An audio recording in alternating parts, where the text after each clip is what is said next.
I'm going from renting, talking to you about caregivers in San Bernardino County are pushing for higher wages. Yes, it is not the first time caretakers have taken to the streets. In March, a couple hundred people rallied. The union wants a new contract for more than 26,000 in-home supportive service providers, or IHSS. Dolores Huerta, who founded United Farm Workers with Cesar Chavez, showed up today in solidarity. The county said it's making progress with unions. Our Ryan Blackshear-Vargas joins us with the details. Ryan, how are negotiations going? Joe, there's one number that you need to know. That number is 10. It's been 10 years since those IHSS caregivers have received a wage increase. So that's why they came here today to county offices to ask for a raise. They've been in negotiations with the county. Their union and the county have been negotiating for about a year, and they have not reached an agreement. Right now, they make $12, which is minimum wage. The county says they're willing to up the ante about 10 cents to $12.10. The union says that's not enough. And I spoke with one caregiver who says that she's ready for more, not only wage increases, but benefits so that she can quit her second job. These two have been by each other's side every day for the last 2 years. Gladys started taking care of Gail days before she lost her partner. When I met Gail, she was living alone. She had lost her husband. Now Gail and Gladys consider each other family. Gladys's phone holds memories of their trips to the beach and celebrating Mother's Day.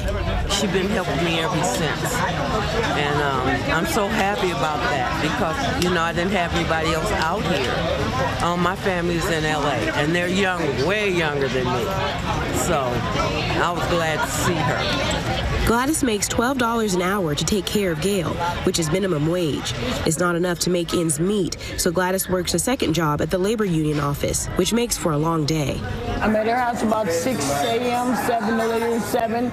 I'm here at 10. When I get off at 10, come here at 10, I leave at 2, and I'm back at her house until probably about 10:30, 11 p.m. Long hours with no benefits or sick pay. Gladys hopes getting a contract soon will allow her to spend more time with Gail.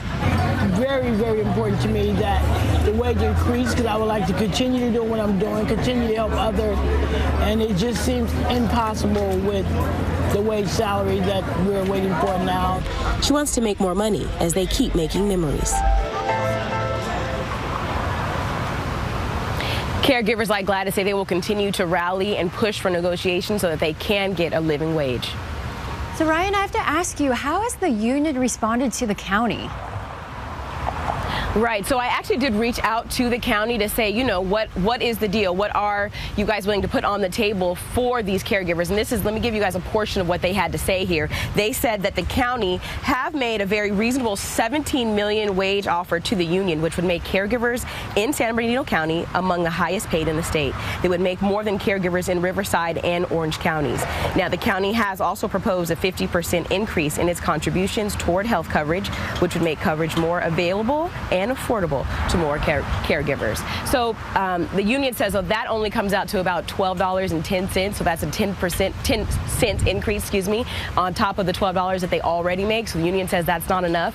The union actually does not have a number that they want to hit. They say they just want a living wage. So that might be $12.50, that might be $13. They just want the county to come back, so they will continue to negotiate with them, and they're looking for dates to come back to the table so they can both hopefully reach an agreement soon. All right, ongoing. Thanks, Ryan.